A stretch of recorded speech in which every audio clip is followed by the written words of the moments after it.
नमस्कार दोस्तों, welcome back to our channel. Friends, मैं आप सबका अपने चैनल स्टॉक्स फॉर लाइफ पे बहुत स्वागत करता हूं। Welcome to STFL family. Dear family members, Dixon में न्यूज़ का सिलसिला थम नहीं रहा है। अब दोस्तों ये 5G में भी आने के लिए प्लानिंग कर रहे हैं और डिक्सन की ओर से एक बड़ी कमेंट्री हमें निकल के आ रही है। दोस्तों खबर क्या है बताऊंगा, लेकिन दोस्तों मैं आपको एक चीज़ बता दूं, जब से मैं स्टॉक मार्केट में एक्टिव हूं तब से मैंने बहुत कम ऐसे केसेस देखे हैं जहां पे बोनस स्प्लिट के बाद जो रैली आती है वो सस्टेन करती है। जी हाँ दोस्तों, बोनस स्प्लिट के बाद अमूमन देखा गया है कि स्टॉक गिरता है, कॉन्सोलेशन करता है, लेकिन दोस्तों डिक्सन में वैसा नहीं हो रहा है। डिक्सन में स्टॉक का प्राइस गिरा था उनके Q4 के नंबर से पहले 3600 के आसपास। हमने बहुत बार वीडियो बनाया गया, सबको बताया था कि उधर पे ऐड करना है, गाड़ी छूटी नहीं है। और इसी के बीच में Q4 के नंबर्स आए थे। नंबर्स को बहुत लोगों ने नेगेटिव कमेंट किया था। हमने उधर बताया था कि आपको बाई करना है, होल्ड करना है और कंटिन्यू करना है, क्योंकि आने वाले कल में दोस्तों डिक्सन बहुत बड़ा गेम चेंजर होगा।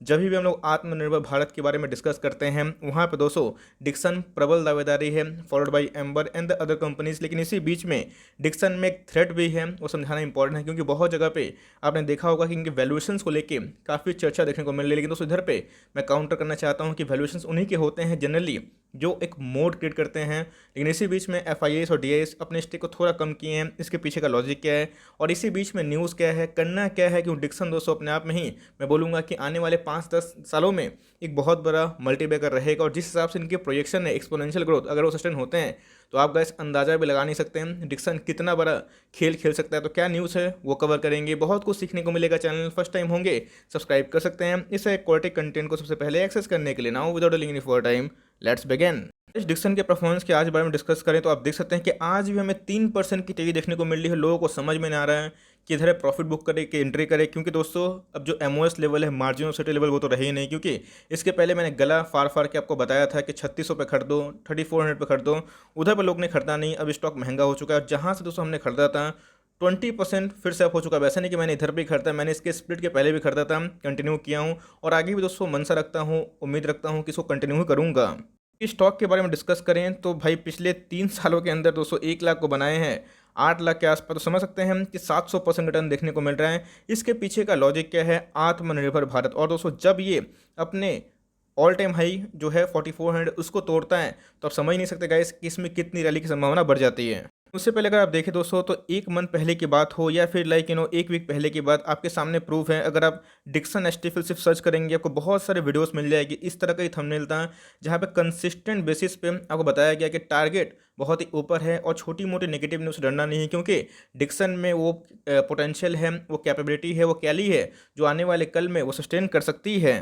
बस 1 आवर का ही न्यूज़ हमें देखने को मिल रहा है। telecom.com, ये दोस्तों मतलब ये इनके ऑफिशियल वेबसाइट है, यहाँ पे ये डेटा पब्लिश हुआ। डिक्सन ने क्या कहा है अब देख लीजिए कि first Indian mobile manufacturing company capable of building 5G phone, Bharat का पहला जो 5G फ़ोन हमें देखने को मिलेगा, डिक्सन उसके लिए रेडी है। दोस्तों आप अंदाज़ा भी लगा नहीं सकते हैं। अगर 5G, आपको पता है कि 4G हमें देखने को मिल रहा है और जल्दी ही ये टेक्नोलॉजी आएगी जहाँ पे भारती एयरटेल और रिलायंस जो लीड करेगा फॉर बाय भारती एयरटेल, तो इनको तो मुनाफा होगा लेकिन वो फ़ोन कंपनियां भी काफ़ी अच्छा करेगी। आपको पता है कि नोकिया हो गए, मोटरोला हो गए, इनके साथ काम करते हुए देखने को मिलते हैं। इसके साथ साथ दोस्तों इनका एक JV हुआ था जॉइंट वेंचर, किसके साथ, भारतीय इंटरप्राइजेस के साथ। और दोस्तों कंटिन्यूसली बेसिस पे ये आपको मैं समझाने की कोशिश कर रहा हूँ और ये बताने की कोशिश कर रहा हूँ कि प्राइस फॉल से घबराना नहीं है।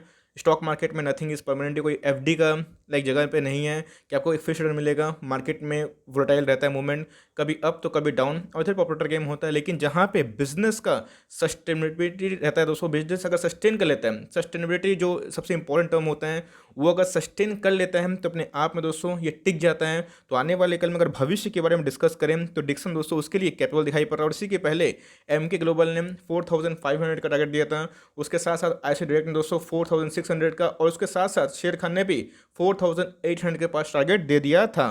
इस बात इधर पे ही नहीं रुकी है, क्योंकि डिक्सन की बात की जाए तो उनके पूरे आई है जो कंज्यूमर ड्यूरेबल्स हैं, LEDs हो गए, इनमें पाँव रखने का। इसके पहले दोस्तों आपको मैंने बताया था, कल की न्यूज़ है तो दोहराना चाहता नहीं हूँ, लेकिन फिर भी अगर आप देखें तो डिक्सन का कहाँ पे फुटप्रिंट नहीं है, चाहे वो मोबाइल फ़ोन में हो, चाहे वो JB भारतीय इंटरप्राइजेस हो, मॉडम हो, सेट टॉप बॉक्सेस हो, या फिर कंज्यूमर ड्यूरेबल हो, या फिर एक कैपेबिलिटी हो कि चलो मैं 5G प्रोड्यूस कर सकता हूँ। तो यहाँ पे आने वाले कल में PLI स्कीम से दोस्तों याद रखिएगा, पहले PLI स्कीम से इनको फ़ायदा क्या हुआ था, इनको JB मिला था, भारतीय इंटरप्राइजेस संघ। अभी की बात की जाए तो AC में भी घुसने की फिराक में है और साथ ही साथ LED बल्ब्स में भी। तो समझिए पीएलआई का भरपूर फ़ायदा उठा रहे हैं और इनका दोस्तों मैं बोलूँगा कि फ्यूचर बड़ा ही सुनिश्चित है। लेकिन इसी बीच में कंसर्न है वो है दोस्तों ओवर वैल्यूएशन। तो क्या ये सस्टेन कर पाएगा, क्योंकि मार्केट भी ऑल टाइम हाई पे है, डिक्सन भी ऑल टाइम हाई के पास है। इसी बीच में सस्टेनेबिलिटी जो वर्ड होता है दोस्तों, उसको लेके काफ़ी मैं बोलूँगा कि एक चैलेंज है, क्या वो सस्टेन कर पाएगा। इस 1 साल पहले की अगर लो की बात की जाए तो 1000 के आसपास था, अभी की बात की जाए तो 4457 के 1 साल हाई दिखाई पड़ रहा है, उसी के करीब है। तकरीबन 5% गैप देखने को मिलता है, 24,000 करोड़ के आसपास की मार्केट कैप है। इंडस्ट्री भी दोस्तों काफ़ी महंगी है खुद ही, 79 का मतलब ₹1 कमाने के लिए कितना रुपये दे रहे हैं। इनका पी 163 है, मतलब ₹1 कमाने के लिए आप ₹163 देने के लिए रेडी हैं। तो इसका डिमांड इसलिए मतलब इसलिए बढ़ रहा है दोस्तों, क्योंकि इसमें आने वाले कल में एक ह्यूज ग्रोथ की संभावना है। मार्केट कोई चीज़ को या डिस्काउंट देता है या फिर वैल्यूएशन देता है, तो जी हाँ दोस्तों, अगर आप देखें अडानी के शेयर 500 के पी पे ट्रेड कर रहे हैं, वहाँ पे लोगों को लग रहा है पैसा बन रहा है। तो मेरे हिसाब से फ्यूचर आउटलुक की वजह से मुझे उतना कोई दिक्कत नहीं हो रही, क्योंकि इनके रेवेन्यू बढ़ेंगे और भारतीय इंटरप्राइजेस संग इनके जेवी जो हुए हैं उनके साथ रेवेन्यू एडिशन के बाद शायद इनके पी थोड़ा कम हो, क्योंकि इनके अपकमिंग टाइम्स में ईपीएस बढ़ने के चांसेस हैं।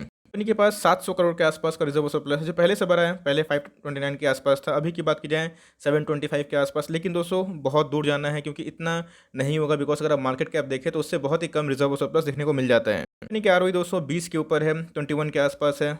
आपका एक इक्विटी आपको बिजनेस में कितना कमा देता है, बहुत ही शानदार है। मैं बोलूँगा अगर आप करंट रेशो देखिए 1.17, कंपनी के ऊपर थोड़ा सा डेट है, बिकॉज रिसेंटली कंपनी ने कुछ फंड रेस भी किया है 500 करोड़ के आसपास। इसके पहले कंपनी एक्सपेंशन का प्लान में भी है।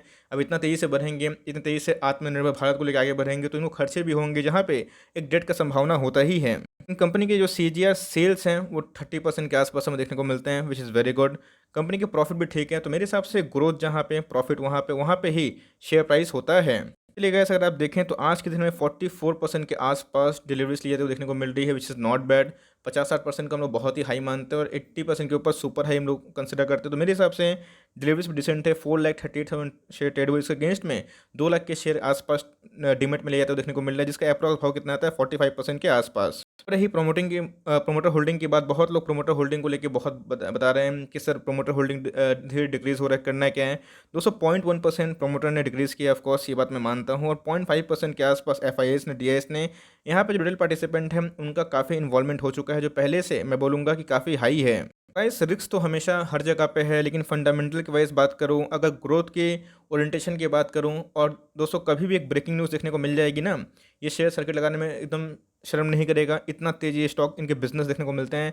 तो मेरे हिसाब से दोस्तों अगर आपको रिस्क नहीं लेना है तो शायद स्टॉक मार्केट के लिए नहीं है। लेकिन ऐसा नहीं है कि इधर पे रिस्क ले लेना है और इधर पे निवेश करना है। इसको ट्रैक करिए दोस्तों, आपके पैरामीटर में फिट होता है तो भाई इसको होल्ड एंड कंटिन्यू करें। बाई करना चाहते हैं तो ऑल टाइम हाई पे हैं। बीच में मैंने कितना बताया था, उधर पे आया भी था, फिर चला भी गया। बीच में बहुत लोग बोलते कि सर क्या फिर से 38 हो जाएगा, 36 हो जाएगा। दोस्तों ये तो बात की बात है, जहाँ जहाँ प्राइस मूवमेंट जाएगा हम लोग टेक्निकल देख के बता देंगे, लेकिन अब नहीं जाएगा तो क्या कर सकते हैं, कोई कुछ भी नहीं कर सकता। हमारा फ़र्ज़ यही बनता है कि ऐसे स्टॉक को फॉर लॉन्ग टर्म, अगर आपको आत्मनिर्भर का कोई स्टॉक चाहते हैं तो ये हो गए, एम्बर हो गए, इसमें एसआईपी प्लान करिए। अब एक बार में उत्तेजना में नहीं आना है। अब एमओएस छोटा है, मार्जिन ऑफ सेफ्टी, तो ऐसा नहीं है कि एक बार में जाके निवेश हताशा में निवेश कर दो, नहीं। मार्केट है, मौका मिलेगा, हो सकता है कि स्टॉक फिर से 4000 के नीचे आ जाए, हो सकता है कि 3000 3500 चला जाए, नो वन नोज। तो उधर पे अपनी एसआईपी बढ़ा देनी है, लेकिन कैश इन हैंड रखनी है और निवेशित हैं तो निवेशित रहें। बहुत लोगों ने बोला कि सर अच्छा खासा प्रॉफिट हुआ आपकी वीडियो देखने के बाद, अच्छा लगा सुन के, लेकिन प्रॉफिट बुक करना चाहते हैं, मर्जी आपकी। मैं अपनी बात करूँ तो मैं होल्ड एंड कंटिन्यू करने वाला हूँ, क्योंकि डिक्सन को मैं क्यों बेचूँ, जब मुझे दिखाई पड़ रहा है कि डिक्सन ग्रोथ कर रही है। अगर मुझे दिखाई पड़ता है डिक्सन के सीजीआर सेल्स डिक्लाइन हो रहे हैं, ग्रोथ डिक्लाइन हो रहे हैं, तो मैं ऑफकोर्स मार्जिन काफ़ी कम है, लेकिन अगर मैं देखता है कि डिक्लाइन हो रहा है तो मैं खुद कंटिन्यू नहीं करता। तो लोग वोडाफोन आइडिया और येस बैंक को होल्ड करते हैं, लेकिन इसको बेच देते हैं। I don't understand. तो लॉन्ग टर्म पारी खेलिएगा तो मुनाफा ज़रूर होगा, बिकॉज 5G कैपेबिलिटी रखती है। और कब क्या दोस्तों एक न्यूज़ आ जाए जॉइंट वेंचर का या फिर कोई अच्छा खासा पार्टनरशिप का, तो क्या पता ये और ही भाग जाए। तो मेरे हिसाब से न्यूज़ काफ़ी पॉजिटिव है, और अगर आप अभी भी निवेश करते हैं तो एसआईपी करिएगा। 10 स्टॉक खरीदने की क्षमता रखते हैं, 2 स्टॉक खरीदिएगा, और वैसे वैसे करके अपने अमाउंट को बढ़ाइएगा। निवेश एक दिन में नहीं बनता, कंपाउंडिंग इंटरेस्ट से पैसा वाला बनना है दोस्तों, ना कि स्पेकुलेशन से। स्पेकुलेशन टूटता भी है, ख़त्म भी होता है, लेकिन प्लानिंग और कंपाउंडिंग कभी आपका काम आसान करता है और आपको पैसा वाला बनाता है। तो मेरे हिसाब से इसमें ऐसा ही प्लान करिए। और स्टॉक मार्केट लॉन्ग टर्म की जर्नी वाली गेम है, मैं आपको यही एंड के कंक्लूजन बताना चाहता हूँ, बहुत लोग इनकी वैल्यूएशंस को लेकर काफ़ी कंसर्न कर रहे हैं, हो सकता है तो आप अवॉइड करें। मैं इसको लेकर काफ़ी ऑप्टिमिस्टिक हूँ आने वाले 5-10 सालों के लिए। और हाँ, अगर प्राइस 500,000 गिरता भी है तो मैं पैनिक नहीं करूँगा, बिकॉज मैं ऑलरेडी खुद प्रॉफिट में हूँ। इनके स्पीड के पहले ही मैंने लिया था, है ना? तो मेरे पास ऑलरेडी कैश रिजर्व है, मैं इसको इधर पे होल्ड एंड कंटिन्यू करूँगा और बाई ऑन डिप्स करूँगा। यही स्ट्रैटेजी से दोस्तों हमने मुथूट फाइनेंस में पैसा कमाया, आपने देखा। तो यही स्ट्रैटेजी करिए। अगर आपको लगता है वैल्यूएशंस हाई है तो आप अवॉइड करिए, लेकिन कंपनी में फेथ है तो इन्वेस्टेड रहिए। यही मेरी टिप्पणी होगी from my side. So for timing that's the end of the video. I hope दोस्तों वीडियो आपके लिए हेल्पफुल था, कंटेंट सही लगा तो एक लाइक कर दिएगा, और चैनल फर्स्ट टाइम होंगे तो याद से सब्सक्राइब करना ना भूलिएगा। फर्दर कोई डाउट है उसको ड्रॉप कर सकते हैं, कुछ अगर रिव्यू चाहिए उसका नाम भी ड्रॉप करना ना भूलिएगा। I would love to make a video on your demand. Guys मिलते हैं जल्दी ही, तब तक के लिए bye. Thanks for watching friends, God bless you all.